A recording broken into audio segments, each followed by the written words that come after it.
Erokamano nyakwara mogi arwakini machiegni weche manyien mag imore tinendene odichieng' mokwongo senge e dwe mar 7 2025 arwakini machiegni weche manyien mag imore tinende mabende wasefwambo ni mago motimore chakre ne piny Runya kage sani ma osebedo kiluwe konde mopogore opogore jood bura obedo kod twak nyakwara mogi e weche mag neno ni oket e lwet od bura kaachiel kod Senate weche mag omenda kaachiel kod bende nyakwara mogi twak ewi ng'iyo kaka inyalo thir moko kuom kidienje mag ng'anyo mosebedo karocho tulo kata kakelo tulo kendo rocho kwe pacho ka gin weche manitie nyakwara mogi mawuok e kor gwenge ma Homa Bay kocha nitiere jago moro mane lipot mar obila koni nodere e sel kata tisendo obila nonro mar bero yango ni mane gima notimore anyuola to chal ka gima othir kod duoko mar bero no gin weche ma waketo ni ayanga nyakwara mogi kod mamoko mathoth kaka en tich ariyo ng'e ni gwenge wa bende nitie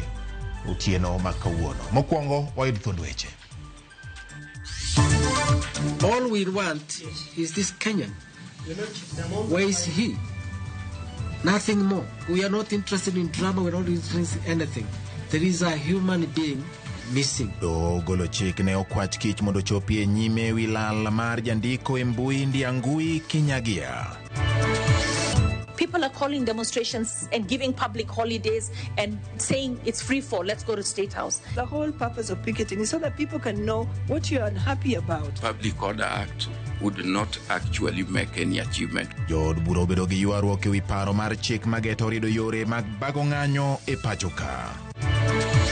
Gima nomiyo deye ne law manotwe ng'ute. Noyudo law kanye manodere go to nowuok gi Kinyasa. Ripod bero ne ringre jago manyicha otho e sel mar tisendo bila ma Kipasi onyiso ni ne odere ka familia mare to kwedo ripod no.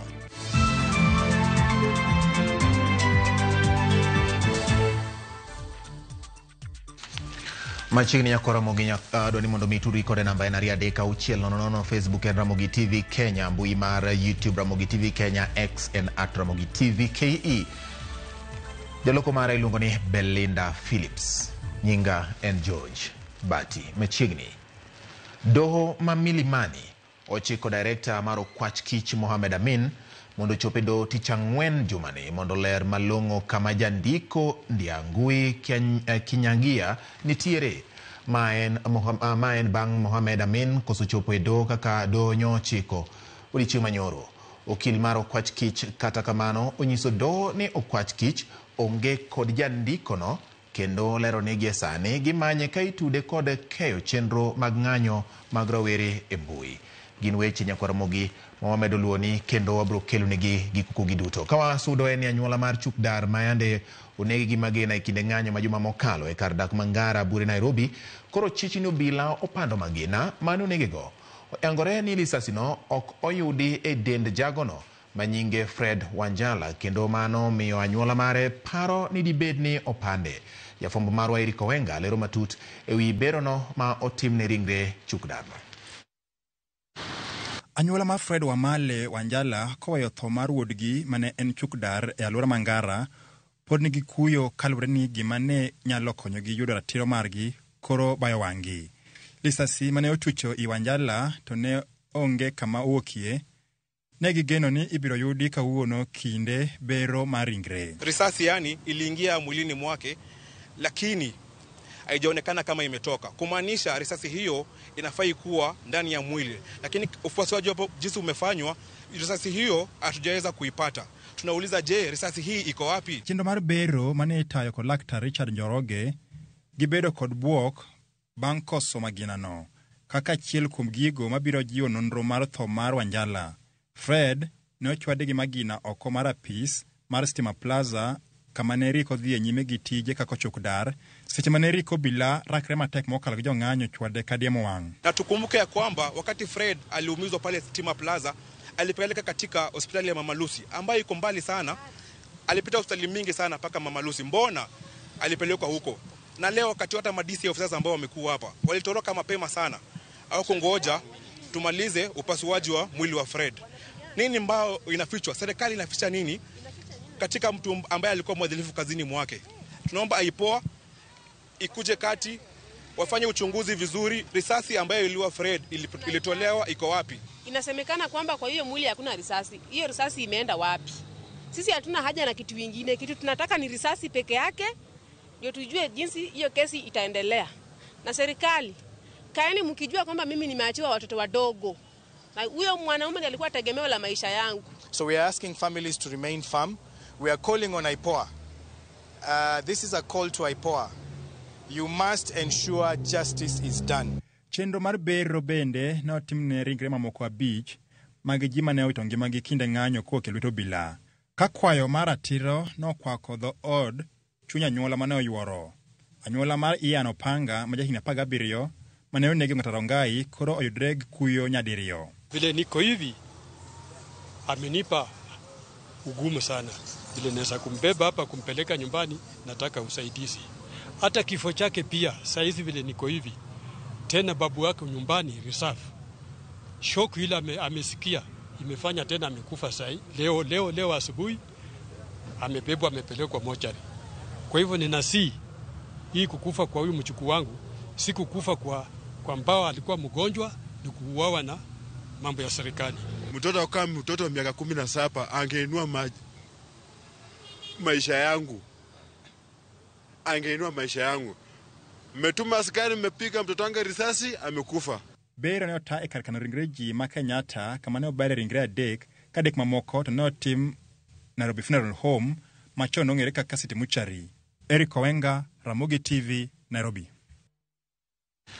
Kawasude Nyakoromogi Enido Maol Kalau oweyo thuolo gi Rambuna cheje 19 ma itudo kod nyayo tulo e kinde ng'anyo mag rawere manobagi juma mokalo. Kamachielo obila mar Ruiru ondhiyo acheje 154 ma itudo gi yanko mwandu e kinde ng'anyo ma kamano ka bende gi joko mwandu ma ichich nene oyaki e boma mar Ruiru. Jafwambo marwa Armstrong Osotwa miwaler. Achija 19 manyocha ondhi kaluwore gi tulo mane oneno Olkalau e kaunti ma Nyandarua. Bang' ng'anyo mag rawere juma mokalo kawuono ne oyudo fungruok bang' doho ma Olkalau timo ng'eto e buchgino. Achije go mane itudo gi ketho mwandu kama ne gitiaye mach nyamburko kaachiel kod apise mag sirikal owe thuolo gi rambun maromo 100,000 moro ka moro. Article 49 offers me 3 options.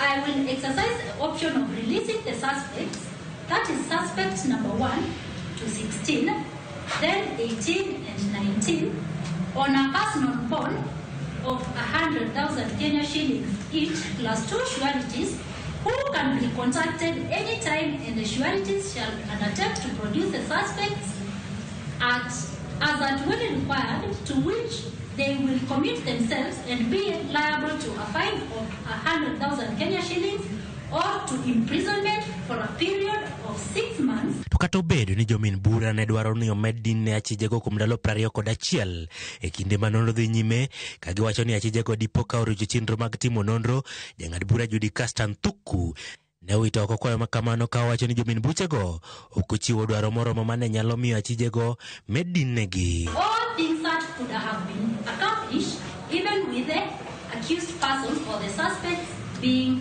out of custody. The upshot of the foregoing is that the instant application for detention is disallowed. Bura makamani biro winji kendo tarik 21 e dwe ni mar yango chenro mag nonro mosetim. To komachielo obila mar Ruiru kaunti ma Kiambu ondhiyo mwandu ma iwacho ni ne oyaki e kinde ng'anyo mag rawere juma mokalo. Komanda mar obila kaunti no Doris Kemei oyango ni mwandu kama oting'o matres, TV kaachiel kod aguch muya kata gas cylinders mane oyaki e duka ma Quickmart ma yudore Ruiru ne ondhi e duka jal moro ma nyaka sani oyang ni osemaki. We have mattresses from Quickmart. We also have gas cylinders. We have bicycles, the small ones. We also have fluorescent tubes that we believe were taken from various shops, electronic shops. We also have TV screens. Kemei oyango ni achije maromo 154 osemaki ka itudo gi kod yeko makamano kaachiel kod ketho mwandu. We already have 154 people, suspects that have been arrested, holding various items that were stolen, and some even include our firearms. Armstrong Osutwa, Ramogi TV. Yakoromogi jatend migao mar arita ema biro yiero kuonde ma ibago e ng'anyo pone paro mar chik manyien mar bago ng'anyo puodhi gi jood bura. E chikno ma ochwal kod jaod bura ma Nairobi Esther Passaris, jopiny ok bi yienegi mondo obag ng'anyo mitas 100 machiegni kod od bura kaachiel kod kar jot mar jatend piny to kod apise mamoko mag sirikal. Jafwambo marwa mar siasa Chris Owino kolo nowachno. Kata ka buru mag ng'anyo mag rowere mag Gen Z pok orumo, paro mar chik manyien mar temo keto chike mager mag tayo ng'anyo opedh e od bura. E nyim komiti mar od bura mochung'ne arita, jaod bura mar kaunti ma Nairobi Esther Passaris opedho paro mar chikno ma owacho ndhiriyo ng'anyo, dwoko piny tho mag jopiny kaachiel kod kethruok mag mwandu e kinde ng'anyo. I come from the ODM party, and we know what it's like to lose lives. But even then, we can't bring back those lives. And I believe that the lives that have been lost with this Gen Z uprising also cannot be brought back. But if we actually put this order in place, then we will actually stop the loss of lives. Kalore gi Esther Passaris, piny Kenya kidek nyumore e bugo poni okored chike matayo ng'anyo kaka yo mar dino ne jonjore matiyo kod ng'anyo makamago e ketho mwandu kaachiel kod nyayo tulo. The whole idea of the bill is to protect the pillars of our democracy, all right? If they're all overrun with or burnt, we lose the very institutions that we want to uphold rights, resolve disputes and maintain order. E paro mar chikno, jatend migao mar arite madhi bedo gi teko mar yiero kuonde ma onego bagie ng'anyo bang' lalore kod tend counties kaka timore e pinje modongore kaka piny Amerika kod Ingereza. Europe, many European countries restrict protests near sensitive public institutions. This is not a suppression, it is structure. It is not silence, it is safeguard. Dwaro makamano oyudo kwet kowuok kuom jaod bura ma Kisumu West Rosa Buyu mane onyonore ni mano en okang' mar dayo duond jopiny kaachiel gi mayo gi ratiro mar bago ng'anyo. Is you are regulating expression of people who are unhappy so that they just listen to themselves and curtailing the opportunity for the public to know what they're picketing about. Because the whole purpose of picketing is so that people can know what you're unhappy about. But I think these changes and in the Public Order Act would not actually make any achievement. We need to get back to Article 37 of the Constitution and see what we can do in that article. That is what would bring order into this country. Kata kamano, Passaris oyudo sir kowuok kuom jood bura mamoko mawacho ni mano e yo kende mar tieko timbe mag njore ma osekwako pacho kae e kinde mag ng'anyo. Where we are going right now, we are not safe. No one of among us is safe. Because anytime people can come into parliament, they can go to State House. They have already gone to, police stations, breaking the armories. Where are we going?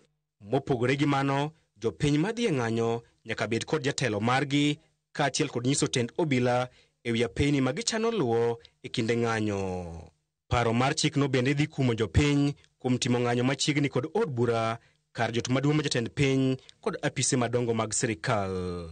Poni jo od bura obiro puodho paro mar chik manyien madhi tayo chenro mag ng'anyo pacho kae, ng'ata mabiro dhi ataro kod chikni ibiro chwado fwai ma shillings 100,000 kata yudo twech mar dweche 3 mabiro e kinde ma amen mar tipo igeno e kind jood bura ma lwedo sirikal kod mago makwedo sirikal e kinde ma ibiro pedho paro mar chikni e od bura. Chris Owino, Ramogi TV, Parliament Buildings. Wasudo Nyakoromogi, kweth maketo sirikal tesre kotelne kod ogai mar Wiper Kalonzo Musyoka kod Eugene Wamalwa mar DAP-K okone nyaka duok chien rang'iny ma obila rakore gi jopiny. Kalonzo wacho ni jago ma nyinge Boniface Kariuki manyicha wito ngimane kata manyo wito ngimane bang' obila ne chwade gi magina en gima okwong kendo winjore okawne okang' mar chik. Eugene kod Kalonzo osingo konyo manyo ratiro ne familia mar Kariuki bang' timo limbe korgi Kariuki manitiere Githurai.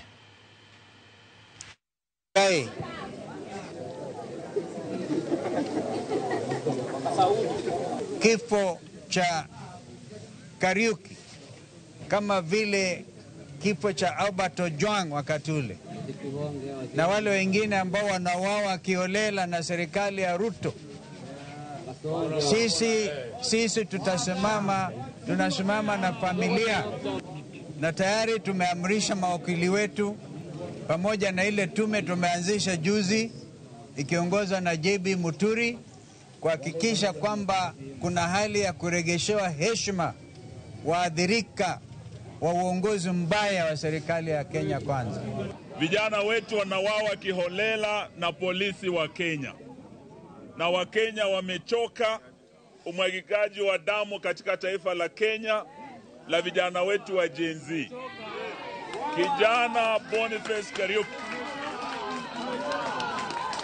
kijana wa mzee wetu huyu anaitwa Boniface Kariuki, alikuwa ameenda kutafuta riziki, alikuwa ameenda kutafuta unga, akapigwa risasi na polisi.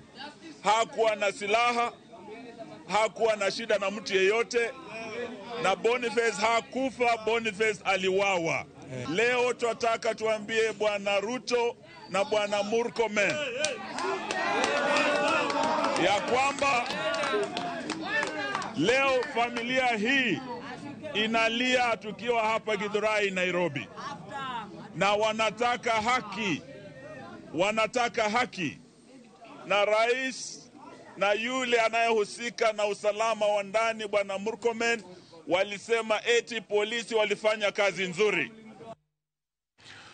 Mokukum jotelo mag oganda Luo owuok tung' mosuo kod ogai mar duond bura mar DCP Rigathi Gachagua kuom loso marach ewi jotelo mag oganda Luo matiyo e sirikal mar broad-based government. Kagiloso e od bura, jood bura kamoting'o ma Kisumu Central Joshua Oron, nyawargi manyando Jared Okelo kod TJ Kejwang' ma Ruaraka onyiso Gachagua kod kweth mare ni oganda Luo nigi ratiro mar bet e sirikal kendo ok gibi wuok. Bende gisiemo Gachagua kuom wacho weche maricho ewi ogai mar ODM Raila Odinga kaachiel kod oganda Luo. Wan kaka jotelo makaluo, wan kaka jotelo manie bunge ka, wakwedo gi duol mamalo ni ok wabiyie ni Rigathi Gachagua gi mjumbe ma Maragwa osiko kawacho ni joluo okonego bed Raila onego bed nosatho.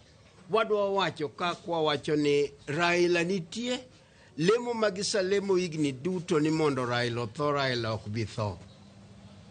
Let us be clear to Gachagua and Wamaua. Like all other tribes, the Luo are in Kenya by right, not by invitation. Like all other communities, we are here to stay.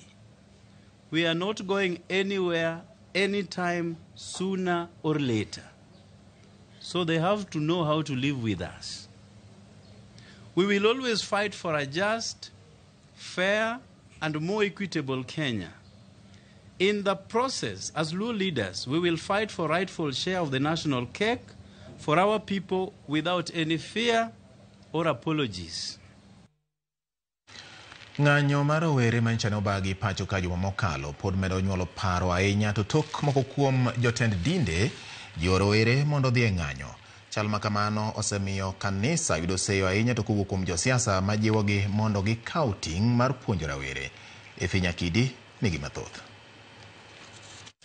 Tich adek juma mokalo e chuny boma ma Nairobi, rawere nobago ng'anyo madhialo jowetegi manoyudo hinyruok kod mago manowito ngimagi higa mokalo e kinde ng'anyo mar kwedo paro mar chik omenda ma higa 2024 2025. Ng'anyo makamano bende nobage counties mamoko pachoka. Kata kamano, nokotimore kaka nochan, wirani kuonde ohala nomonji. Apise sirikal kaka Tesendo Bila nomonji kendo wang'. Oganda noyudo hinyruok kama moko to nowito ngimagi. Motelo ne ma nitie ute lamo manojiwo rawere mondo miyo wuog oko kendo chiwo duondgi. Maneno ni ratiro oyudore. Josiasa korka korgi osebedo ka kwedo jotend din kuom siro pach rawere ng'anyo kendo lero ni nitie dwaro mar kanisa kaw ting' ma puonjo jomatindo. walalo ngime ji mang'eny kendo sama koro wawuoyo ni wan kod police stations auchiel ma waonge godo, waonge kod court.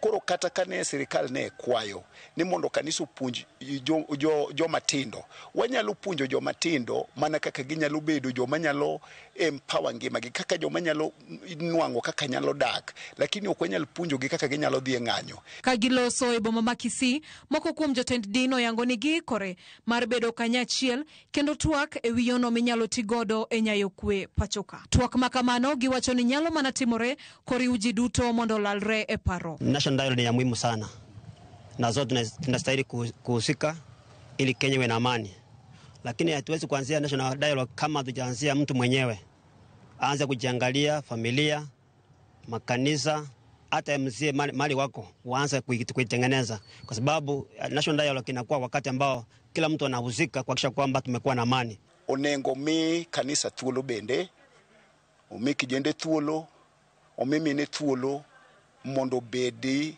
achiel kuom joma dhi golo paro. Kendo kanisa onego bedie kanyo mondo mi gigol paro manyalo konyo piny. Giseyo bende moko kuom kanisni kuom donjore gi rawere mag jenzi kaka achiel kuom yore mag wuondo wang'. Kile ambacho kinafanyika sasa hivi makanisa mengine kujiunga na CNC ni survival tactics. Si kwamba tunaona kwamba CNC wako sawa au serikali iko sawa. Tunaangalia sasa CNC ndio wako wengi na wanaweza kutufanyia vibaya kwenye makanisa. Kwa hiyo kila wachungaji wengine wanajaribu kufanya ni survival. Moko kuom giolero ni jogo makwedo sirikal nyaka chiw luor ne jogo manie telo gisani, mani mano e kaka dongruok nyalo yudore pachoka. Ushauri tu kwamba iwapo basi tutaandamana na mambo mengine kama hayo yatafanyika, vijana wetu hakikisha kwamba kama kuna kitu mnastahili kulinda zaidi mnapoandamana ni biashara na mambo mengine yanayochenga nchi, ili kwamba hata baada ya maandamano maisha yanaweza endelea vizuri. Sirikal mundu duog tich manyocha ne nitiere mar kazi kwa vijana. Sama nyocha tijino nitiere kijende mang'eny manyocha nondiko. Koro sirikal mondo mi duog tich mar kazi kwa kijana mondo mi okony. Mane wach mwanyalo timo ae tutok mano. Wan kaka kanisa wapuonjo kijende gi e kanisa. Ok wapuonj gi time maricho. Achiel kuom yore ma jotend dingo wacho ni nyalo konyo duoko chien chwang' mar rawere en chiwo thuolo mag tich manyalo konyo rawere e yor yuto. Efinya Kidi, Ramogi TV, Nairobi. Kaka na wasingo ne wamedo luo ni nyakora Ramogi lipodwa koro e koredo ma Milimani ochiko director mar Okwach Kich Mohamed Amin mondo chopie do chieng' tich ang'wen jumani mondo oler malong'o kama jandiko e mbui Ndiangui Kinyagia nitiere ma en bang' Mohamed Amin rem chopo e do kaka ne do chiko dichieng' manyoro. Okil mar Okwach Kich kata kamano nyiso do ni Okwach Kich onge kod jandiko no kendo lero ni gie sani gimanye ka itude kod keyo chenro mag ng'anyo mag rowere e mbui. Cynthia Onyango nigi ler. E tielo machielo, piny Kenya oyudore akiki yore mar chung' kod chik kata keto e tim chenro mag arita kama nenore gie sani en okang' mar buono chik mar chopo jandiko e mbui Ndiangui Kinyagia e doho ndalo 10 bang' lal mare. Kata obedo ni wachore ni Ndiangui Kinyagia ne ondhi kod jomoko machalo jochiw arita manorwako lep raia e kar dak Makino tarik 21 dwe mar auchiel, Okwach Kich pod omako chung' ni ok ne gimako jandikono kendo gionge kode e od ang'ech. E nyim jang'ad bura Chacha Mwita, okinde ma omako buch Ndiangui oketo okil mar Okwach Kich kama tek mar lero gima omiyo nitiere chochni mar nonro makelo to e oboke magichopo e nyim doho malero nonro margi e wi jandikono. The word that is not similar in both is the word sin, as in sin of crime. Whereas the respondents one in that heading has the word sin, and these are typed. The word sin does not appear. I'm not a document examiner, but even the writings appear different.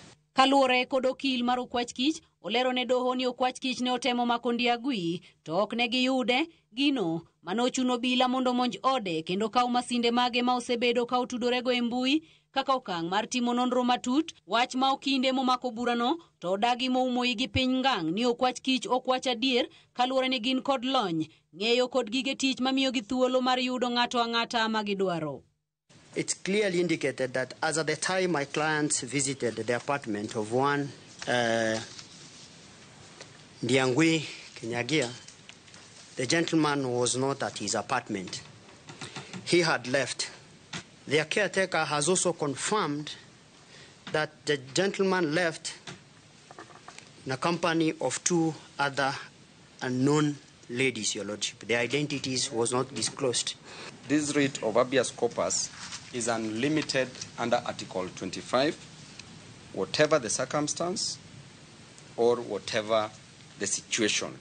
E kinde ni, emarawera moro mabende chuny mino ae, obuono chike mag doho kendo chungo chenro mag doho, ka okwedo kindo kwach kich, ka onyisogi ni giriambo kotit mapilore mudho gotieno, ni nendgi ewi jandiko no ok en adier, kendo sayogi mondo gichiw ndiagu e doho kaka doho nyo chiko. You must stop extrajudicial killings. We will not come here to listen to your stories. You have abducted someone. His family is crying, and you are here telling us stories. Enough is enough. Extrajudicial killings and disappearances must end now. We must stop this madness. We must stop these evil things you are doing to us. It is not right to abduct someone and not present them to court. And you are here telling us stories about... Jang'ad bura Chacha Mwita bang' winjo nend okinde mamako bura kod okinde mag okwach kich, owuok tung' mosuo kod okinde mag okwach kich, ka onyisogi ni ok odwa walo manon ewi neno mogajore, ka onyisogi ni gino ma odwaro en neno rawera no e doho. I want that person, whether he's dead or alive. As indicated from our David, clearly you've seen the investigations are ongoing. They have said their story. Yes. You have said your story. Yes. I'm looking at the 2 stories. Yes. Yes. There is no way a Kenyan will get out of his abode and vanish from this world without trace. It's not humanly possible. Ing'eto mare, jang'ad bura Chacha Mwita ochiko Mohamed Amin, director mar okwach kich mondo chope no wuone nyim doho tarik 3 ma en tich ang'wen jumani, mondo ler mong'ith achiel bang' moro kama jandiko no nitiere ma ok oleo. The director of criminal investigations do attend court on person on 3rd of July, that's Thursday, at 11 a.m. and explain the whereabouts of the second petitioner or produce him in court. Anyuola mar Ndiagui ka otelnegi kod okil margi Wahome Thuku to owacho ni ok gimor ka gineno ni wuodgi ok ochope doho, kendo jotend sirikal mochung'ne arita bende obuono chik mar doho manyochiw nyoro. What we are disappointed about was the fact that today was the day when the respondents, that's the IG and the DCI director, were supposed to come to court with 2 things: either to produce the subject, who is Mr. Ndiagui, or to come in persons and explain reasons as to why they can't produce him. Ndalo apar bang' jandiko Ndiagui Kinyagia lal, ikinde ma piny Kenya ndiko kwan mamalo mar jogo malal miru kendo ok yud ndachgi. Doho chiwo ng'eto mar habeas corpus machiwo thuolo mar jogo duto ma omaki chopie doho bedo ni ngima kata oyo. Cynthia Onyango, Ramogi TV, Milimani.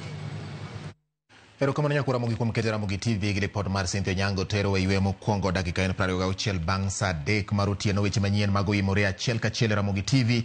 Erokamano kuom yiero Ramogi TV kinde duto mondo mi weche manyien. Aneno ka Owino Janabi kantiere yani Masai wacho ni nek ahinya to ok ber jowadu Ruto mondo kwer polise. Okay, Auki Kadi bo kantiere Ulanda wacho ni omora ahinya gi weche manyien odhiambo ma kawuono. Erokamano Father Francis Okoth mar Samunyi Vosh Church kod Mrs. Mare min Eva wacho ni Ramogi ler Lambwe Gotombok kata Kanyado to Mosne Jadolo Gideon Nyakwar Mikola. Okay, bati oyimore manen jalup jatend piny Rigathi Gachagua onego bed mos owe thago sirikal matiyo.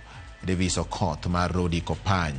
Okay, erokamano Davis mar Rodi Kopany kuom keto Ramogi TV. Bati Matino Chieng' Lago kawuok Rweya buche aneno Ramogi makare. Erokamano ahinya in bende kuom keto Ramogi TV.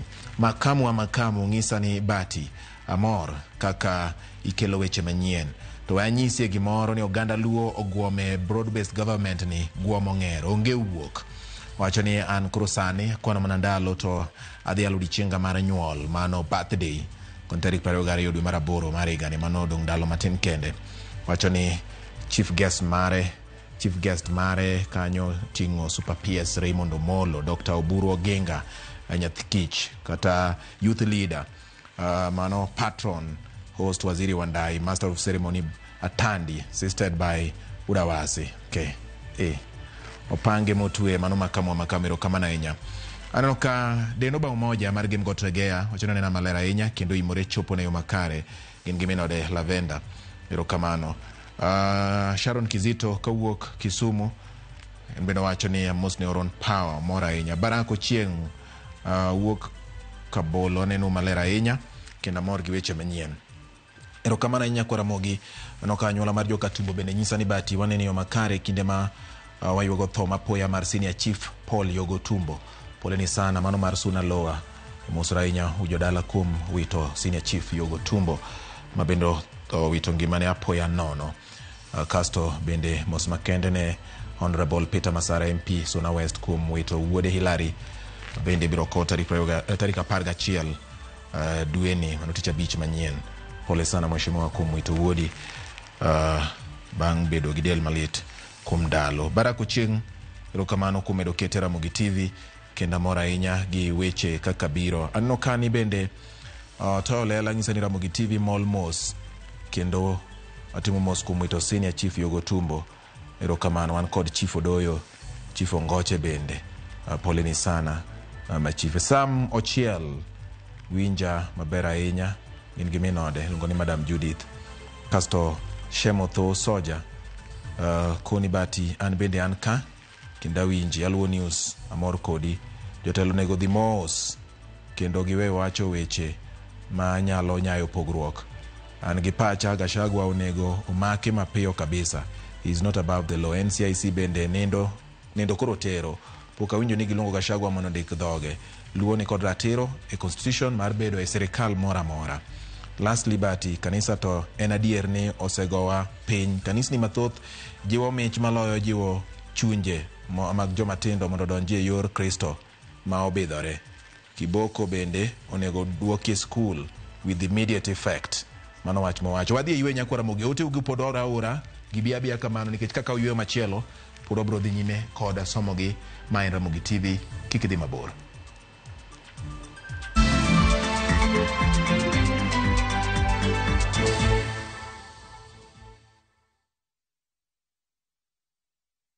Introducing Wigo, your trusted ride. The ride with the most reliable, verified, efficient and transparent drivers. With fabulous cashback incentives for passengers, each trip on Wigo feels like an upgrade. Download Wigo from Play Store or App Store or SMS Wigo to 20425 and ride with confidence. Wigo, let's go.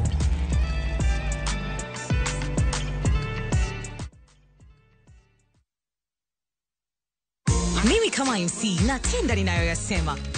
Nimekuwa kielelezo kwa mara nyingi. Ni sawa, hakuna shida. Awali, haya madoa sugu yangebaki kwenye nguo zangu. Na kusugua kutotoa nguo zangu rangi. Asante kwa Ariel Liquid mpya, ni nzuri. Inaondoa madoa sugu na kung'arisha nguo, mwosho baada ya mwosho. Asante, New Ariel Liquid. New Ariel Liquid kwa mashine za kufulia, huondoa madoa sugu kwa mwosho moja.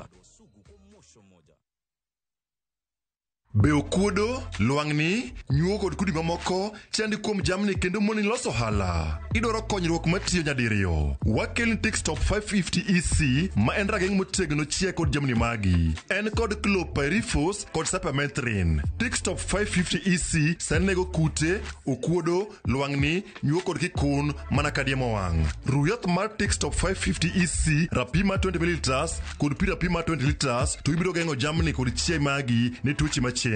Oruwe kod mo kendo tiyo kinde malach koriembo luangni, nyuogo, kikun, okuodo kendo biro miya rita makare kuom ndalo 7. Limagrovet mantie machiegni kodi kasto penj yath mar Textop 550 EC mondo chieg magi kod jamni odage gi makare kendo mi yuto mamalo. Osho, we grow with you.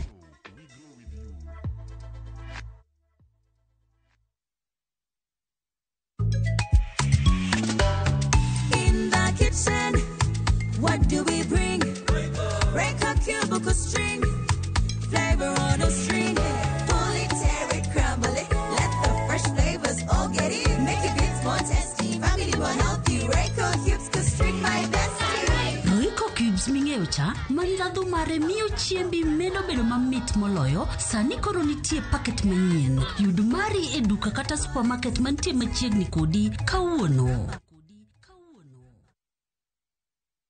Sometimes I need a fragrance to keep me calm, stays fresh in the heat and feels elegant into the night, lasting longer than expensive perfumes. New Downy, lavender calm, sunrise fresh and sweet elegance, freshness that inspires confidence.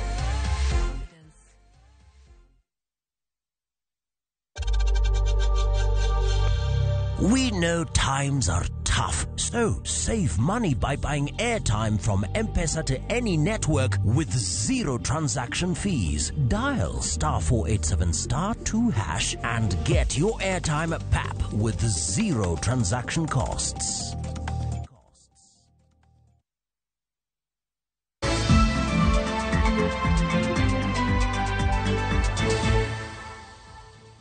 Korombuka wa Sudan ni Kenya ikore mar yudo maromo siling bilion 350 mag dongruok kowuok e sirikal mar piny Ingresa kuom thuolo mar higni 5 ma en kaluwore go kang mar chenro mar kata chiero winjruok e kind piny Kenya kaachiel kod Ingresa. Jatend piny Kenya William Ruto ma oromo gi Prime Minister mar piny Ingresa Keir Starmer e log tich manitiere boma ma Downing Street, London, wacho ni winjruok makamano dhi konyo e nyuolo tije kendo siro chumi mar piny Kenya. Winjruok makamano menyo sectors kaka ohala, lony manyasani, arita kwe kod jiwo lwenj kedo kod lokruok mar chal kor lwasi. Bende gitwak ewi jiwo ratiro mar oganda.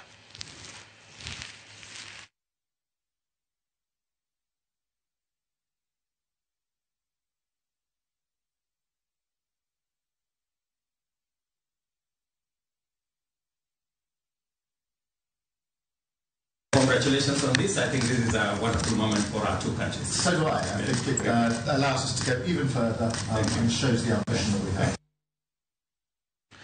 Kosudo eni orbura mar county ma Kisumu kalo budget mar omenda maromo bilion 15.8 mar omenda magana 225 gana 226 kagimiyo pek dongruok mar county ahinya to sekta mar apaya, thieth kod chulo gope mamoko maideno ni pendings gope momoko maideno ni pending bills.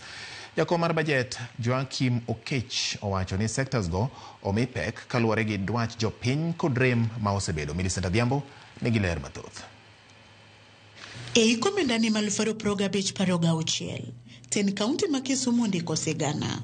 Bang MCS ne puodho, budget maromo bilion 15.8. Gino mayangore kaka budget maduong' mogik makoro county ni opuodho. E sekta mar wuoth, dongruok mangapeini noyudo pok mojuol moloyo mar bilion 1.2 kowuok milion 400 mane giyudoga e iko omenda mokalo ka milion 800 bende oketenge ne dongruok mag kuonde dak mongohore bang' kane MCAs kod jodak ma county no ne golo ywak e wi rach mag yore e kuonde dak go. Pesa mang'eny kabisa e bilion 15 ni odhi ne nderni.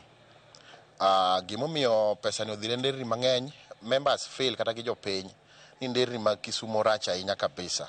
So idhireno ka siling maduong' man malo kabisa en mar roads kendo giyudo 1.2 billion. Omiyo budget no kendo gibiro neno 800 million mar Kenya Informal Support Program mar mondo pechni go obinwa piny ka mondo nderni manochak gi Walbango mondo tiekgi. Sekta ma thieth bende oyudo milion 150 ne bero kar yudo thieth ma Kisumu County Hospital. Milion 50 bende oketi mar kelo yot e cholo chenro mag thieth ne jopiny kaka yor chiwo yuto mabup e juok mar county no. Bilion 15 ni wadhi choko 3.4 billion. That is also revenue. Ne wawacho ni milion 150 mondo ter Kisumu County Hospital mar mondo wa improve ai mondo embe koro chak miyo revenue ma romne gi mane Russia miyowa.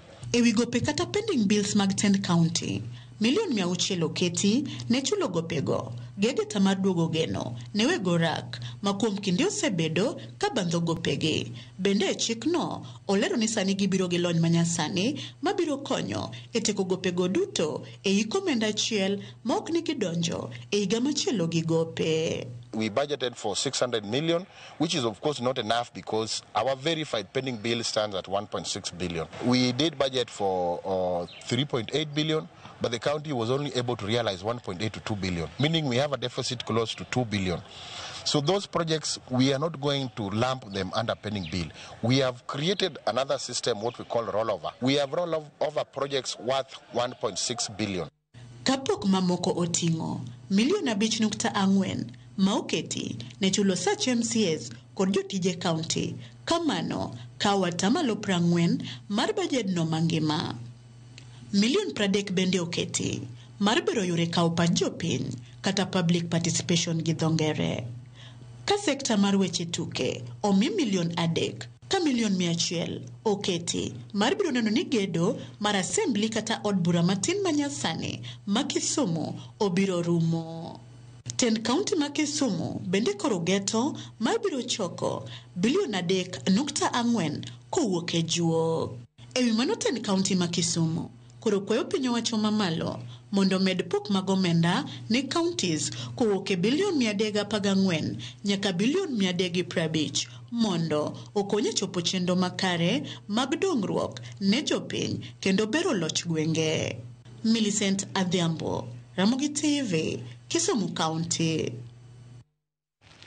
Atamalo 83 mag jopuonjre manotimo penj mar KCSE higa mokalo ketie kuonde tiegruok mamalo ma gibiro chako donje dwe mar 9 mar higani. Ka oloso kod jofwambo e kinde yango tieko chenro mar kepo, jatend migao mar somo Julius Ogamba koro jiwo jopuonjre mapok oro kwayo margi mondo tim kamano. Simfus Okinda nigi ler mathoth.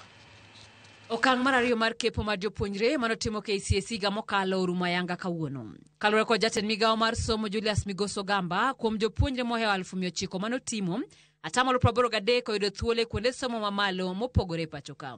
KUPS has placed a total of 310,502 students to various programs in universities and colleges.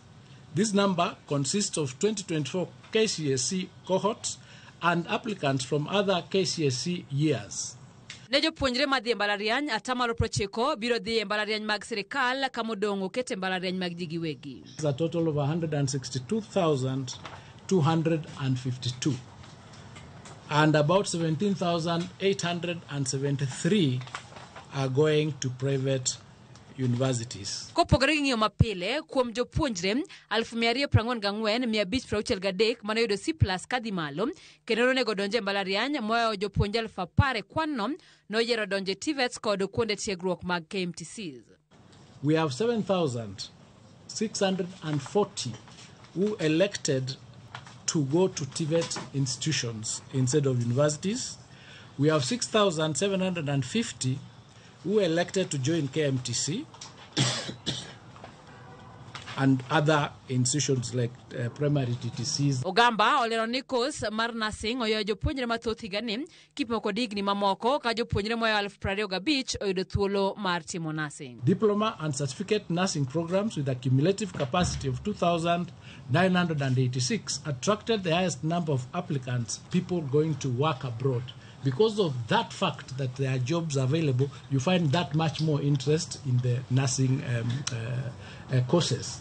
And what we are doing now as a ministry, and maybe I can say this here, is we are analyzing and rationalizing our programs so that we offer programs based on demand and not on supply. Migao mar somo yango ni gidhi nyime gimanyo yore mamoko mag medo siro jopuonjre yor omenda, mana ni onge japuonjre moro amora mabiro rem tieko somo ewi nok mar omenda.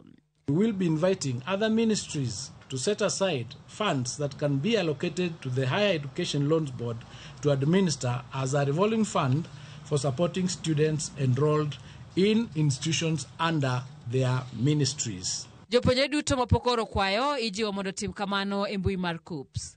Simfros Okinda, Ramogi TV. Kapurwane motene kod weche mag somo ne riwruok mar jopuonja mar NAT koro orido ne nyaka duol mandiko jopuonje tich e pacho ka TSC omegi paro magin go e wi ogirimiti mar tich manyocha gichwalo negi e thuolo mar juma achiel kotelnegi kod jagoro margi maduong' Collins Oyu ma oloso e log tich margi ma Nairobi. Gikoni ne oluonggi kod TSC mar twak e wi ogirimiti ma owinjo chak tich, to kata kamano duol no oyango mana ni ok gibi twak winjruok mamulo medo jopuonjo omenda mora mora Kanat to koro ramo ne nyaka giwuoye wach omenda. Judith Omondi nigi ler mathoth. Ogirimiti mar tich mane rito tij jopuonje pacho kae higni ma okalo ndalogi okalo kendo chakre tarik 1 ma kawuono onge winjruok moro amora manitie kind duol mandiko jopuonj kod jopuonj kokalo kuom riwruogegi. E okinyi ma kawuono TSC obago romo kod riwruoge mag jopuonj, romo makata kamano ne ok onyuolo olemo. Kalore kod riwruok mar jopuonj mar NAT, duolno ne ok oyie keto e tim dwarogi mane gindiko e ogirimiti ma owinjo chak tich odiochieng' ma kawuono. Our 2025-2029 CBA was to run as from today, 1st of July. And that's why we are referring it as a big day to us. But to our expectation, somehow it was frustrated. E ogirimiti mar NAT, gidwaro mondo miyo sara mar jopuonj omedre kod atamalo 60, omenda mabalang' omedre kod atamalo 30, weche mag kad mag thieth mag jopuonj rangi, kaachiel gi medo kwan mar kuonde tich mangima tekie. We are demanding for 60% salary increment, and that is for the basic salary alone. Basic pay. All other allowances, we've pegged our demand at 30%. And this was well researched. All allowances to go up by 30%. E romoni duol mandiko jopuonj ne ok ogolo paro magingo ka kalure kod jagoro mar NAT Collins Oyu. TSC ok dwar twak winjruok mabiro medo jopuonj omenda gino ma ok gibiye. Our interest later the counter offer. Is that not what we agreed? Yes. Give us the counter offer. Yes. And we have an ultimatum. Our teachers are waiting. Failure to give us a counter offer, I want to tell you, ladies and gentlemen, it shall not be business as usual. Nyaka sani gimiyo TSC ndalo 7 mondo mi ogol pachgi ewi ogirimiti ma ochwal kod NAT. Judith Omondi, Ramogi TV. Nekoro gikowere gi mano koro wadonjo kaka nasingo di chendo mar ng'egwengewa ma kawuono warango Mbita mayudore e kaunti ma Homa Bay. Sigande chalo nade? Aya wawinjane gima Millicent Adhiambo e wuodhe mar nono kaka Mbita nochakore, gimomiyo en kako chal sani osebedo. Ma en Millicent Adhiambo gi ng'egwengewa kawuono.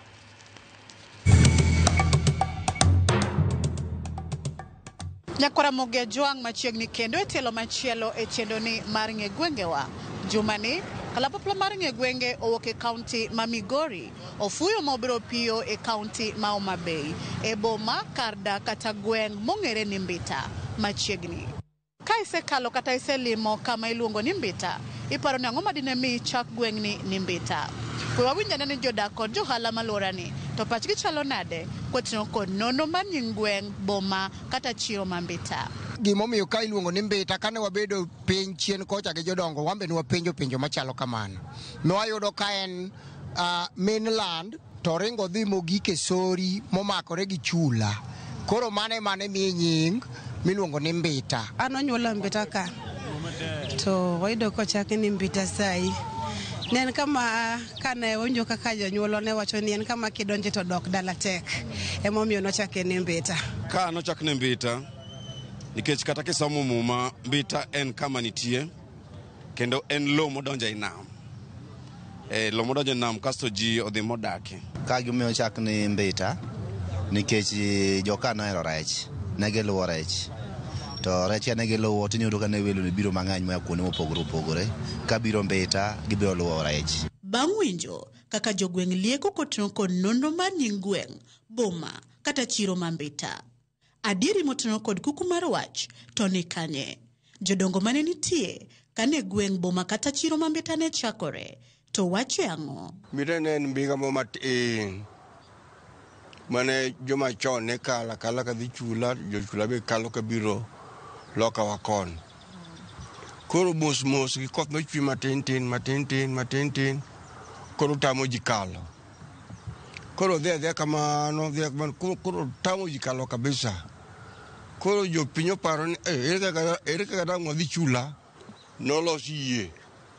To yiedhi ni gin yiedhi ariyo, yie Abong'o Nyalusa gi yie jachula miluongo no Ogot wuono misa emene konyo ji kanyo ai masira mono timore sinema mone ne chula ma ji notho e nam kor sirikal noparo ni mondo gikel gimoluongo ni dingi okweng'o gaminga dingino sirikal ogolo gichak kelo dingo maduong' miywayo to chon chien kacha mbita ne en piny Kasgunga to Kasgunga ne en kwe maduong' kae to ko chakruok obedo to mbita ni bidang' oyude gimobedo ka gima nyalo konyo ji koro mbita ni obedo abeda kamano to wuoyi mono Nairobi ku nouma makori noyang'o rigo e tie yath mono dhenwa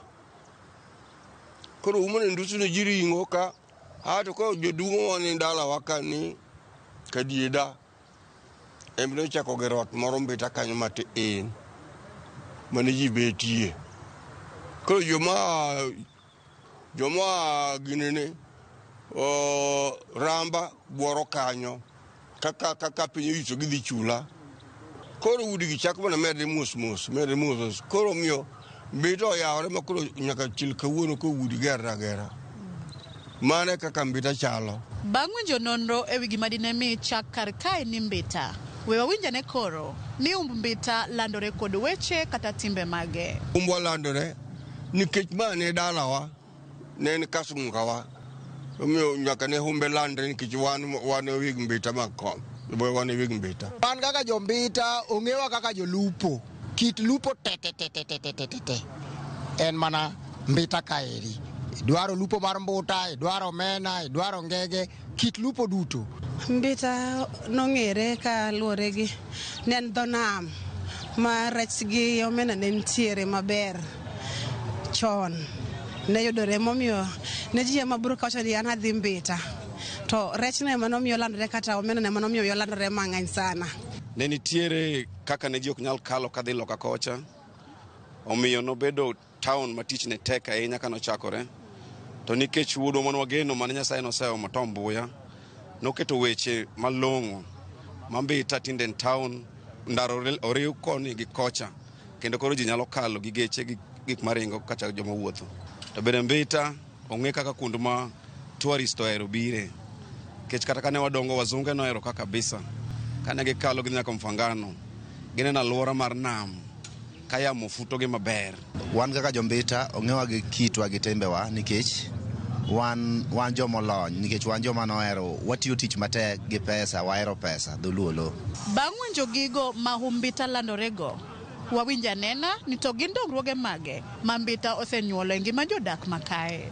Mbita ka ne kochakore nokelo osiptal obedo kanyo koro mbita nyinge chako dhi kae to wachako ling ka obedo sikalo cha okilonwa ishipe mano ni kanyo koro sikunde medre usare kanyo ne okete kot ne kanyo kot mene okwongo chako kot tura kama okwongo tik e kama ni ji yale ka ya kamoro ki yalo ka kok yalo ka tidhi yalo ndhiwa chon ne wan mana jonam makwa nam to wating'o mana pesa lwetwa koro mano nomiyo ran obedo mang'eny sana ma kane iwacho ni mbita sai ne pesa janam wuotho mana gi pesa lwete to achiel kuom dongruok mwanyalo neno tinde wan kod bengi mana achiel kuom dongruok ma ka jalupo wa nam to nyalo yudo kama odhi kane pesa ne. Mar ariyo waneno ka bende chako kelnwa kuonde ma fisheries ma kuonde mwanyalo tere wechewa mag rech ka wan kode rech mwago nam rech ok tow wayudo kuonde mwanyalo kane rewago kapod wamanyo market to ne gimoke kor yo nikech chuodho ndara ne rach to sani wan gi ndara maber kowuok mbita nyaka Homa Bay nyaka pinje ma mbele go. Sani koswe nitie nyalo miyo kata geche mamoko koro jo nikech lam be ne onge to sani lam nitiere nyaka Rusinga iye kocha. Chon ne waonge gi gik maringe nam kaka ferry, water bus, ne waonge causeway, otende madongo ne waonge go. Tinde wan noka gi skunde, osiptal wan go, wan gi gik mang'eny nyaka joma chalo rieche gi bisa nomedore. okelo nyaka supermarket madongo. Kata bro ni jodak mambita kwano dongruoge achiel ariyo adek. Rem mage makar dagni mambita pod ni godo ma jodak gombo ni kokele alorani. To mbita bro dongore machal kod kuonde mamoko. Rem wan go ka. Nikech sikunde ka mbita chiro wan go kani.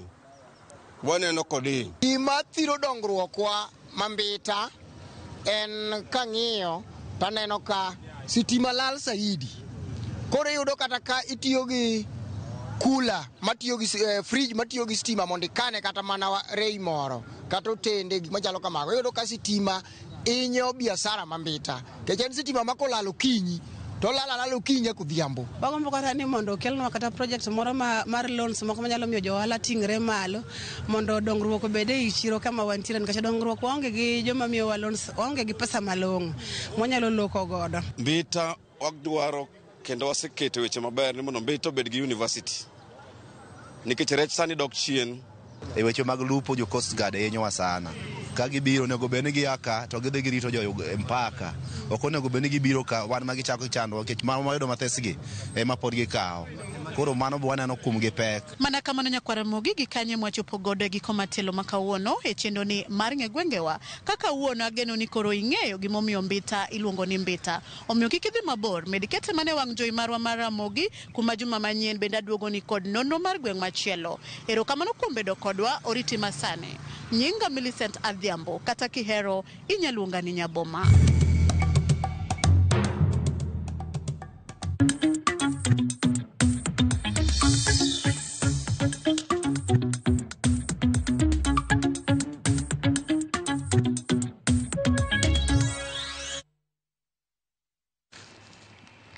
Bang'eyo kaka Mbita sigande en nyakoromogi wadonje mag ohala. Jogo mauso pi e boma ma Homa Bay ogolo ywak margi ewi nengo mar pi masani medo kata omedi kaachiel kod kambi ma ochung' ne keyo pi e kaunti ma Homa Bay Wasco ka giywak ni nengo manyienno dhi hinyogi. Chakre dwe mokalo kambi mar Wasco ne ogolo nengo manyien mar pi kendo en gino ma osekelo pek ne jogo mauso pi ne jopiny kod jopiny giwegi matiyo kod pi e utegi kendo chulo dwe ka dwe. Jaus pigo wacho ni nengo mar pi omedi ka owuok siling 35 nyaka 145 gino ma giwacho ni miyo giyudo lal. Kata kamano jata tije mar Wasco Thomas Nyonje okoni nengo pi ne omedi chiegni ne counties duto te mapacho ka giduol magayo nengo mar pi mong'ere kaka Wasreb. Umedore koro tarif achiel wabro chulo siling 145. Tiende ni medruok dhi bedo siling 110. An extra charge of 110 shillings. En gi moseyal mosebedo nyaka Kenya Gazetted. Koro an kaka jaus pi kele ot chuna ni mondo aket bei mamalo. Mabe tamo jothurwa kaluwore gi ngima mapek mwakale gi sani. Wakwayo mondo gidonjre wachni mondo wayud kaka inyalo kony weche mok wago koko kata mok wang'anyo. An gima fail to understand gi sama kuma chunge gi sani ni. Ok ang'eyo ni pi mobed beche ni nikech ka chung kata neno nam. Ok ang'e ni nam no ochore. Koro kuma gigole pi bor. Ginyiswa ni kana mochor to mondo ginyiswa ni na mochor emomiyo gibedo nwa bech pi. Ginyiswa ni way forward mwanyalo bedo ni wa enjoy pigni at low price ma jo piny te nyalo yudo. Different nyaka bed kin retail gi wholesale. En wholesale wan retail. Kwasa ka kuome bei mamalo wan wauso bei ma wambe nyalo miyo wachule. Kiko ketwa wayware kode wach bill. Owenwa thuolo waus pi bei manyalo miyo wa profit. 145 okinyal uso pi siling 5 miyude. Mano wadhi chalo joma dhi kwelo. Bar migawo mochung' ne weche mag lupo chako chenro mar medo kwan mag rech ngege yawo mayudore e kaunti ma Siaya ma en yo mar duogo geno e kwan rech mosebedo kaduono e nembe mapacho kato ahinya e nam Lolwe. Ka oloso e kinde chenro mar chiwo nyithind rech maromo 20,000 e yawo ma ochilo mayudore e kar chung' od bura ma Lego Usonga. Jatend migawo mar chung' ne weche mag lupo e kaunti ma Siaya Sylvester Kokoth okwayo jopiny alwora mar yawo mabiro yudo rech go mondo ket arita motegno. Coordinator mar weche lupo Siaya Cecil Otieno okwayo jopiny mondo oket arita makare ne rech go komedo ni gigeto medo rech maromo 70,000 e kaunti ma Siaya kende e yawo ma ochilo Uranga kaachiel kod Muer.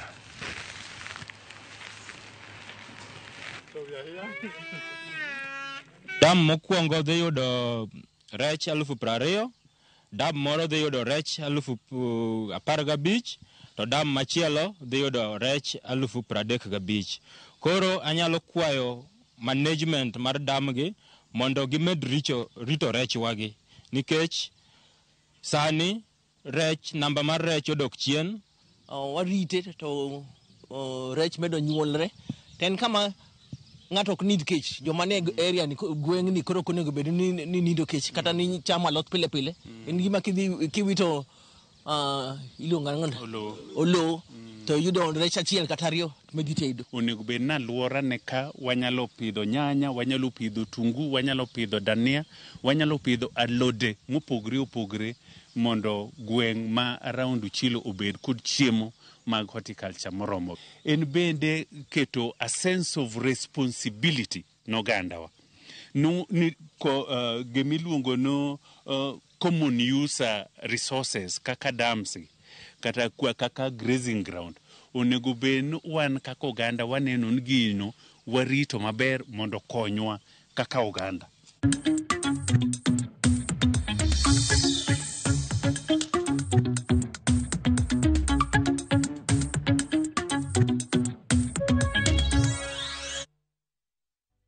Erokamano nyakwa Ramogi kuom mero kete Ramogi TV wa ka yweyo marwa mar ariyo, yweyo mabende biro ni achiel kachiel. Aneno ka Jimedo ndiko naka, who is Gachagua in this country? Kenya is Maru and we are Kenyan, so do not joke. Ma okonyisa nyinge karka wacho kizungu kubwa. Erokamano ahinya. Jaduong' Patrick Awange mar Yenga Ugenya bende neno Ramogi TV ka okonyo mora ahinya gi weche manyien, omiyo ng'eyo gik ma piny wacho kinde ka kinde, kendo Ramogi TV ema medo kelo weche manyien kaka dwarore. Erokamano ahinya Honorable Brian Midiwo mano wuod Lang'ata okona bati. Amora ahinya gi Ramogi TV kaka weche manyien molo. Ing'eyo ni kanisa nyaka koro chung' mar rieyo kido gi timbe, nikech kit oganda nyalo lokore nikech puonj ma kanisa chiwo. Kanisa ema oganda mathoth dhiye, gibed jomatindo kata jomadongo.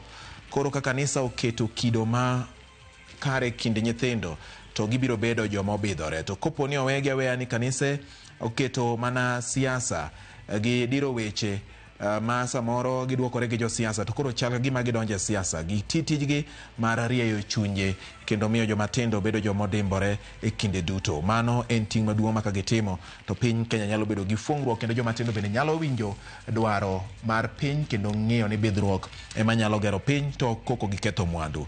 Erokamano ahinya Brian Midiwo kuom oro ote mari tieno ma kawuono weche manyien mag oimore. Kadhi nyime bati abedo mos kendo neno weche manyien amora ahinya kaka omedo kologi. Weche manyien biro e yo ma kare. Kenya dwaro lamo gik matimore pek kendo dongo nek koro ng'eny ahinya, weche medo bedo mathoth to ma ok ni kare kata matin. Erokamano ahinya mano MC Ozom Peter mar Migori County, Luanda Konyango Center. Okela loch majakiranda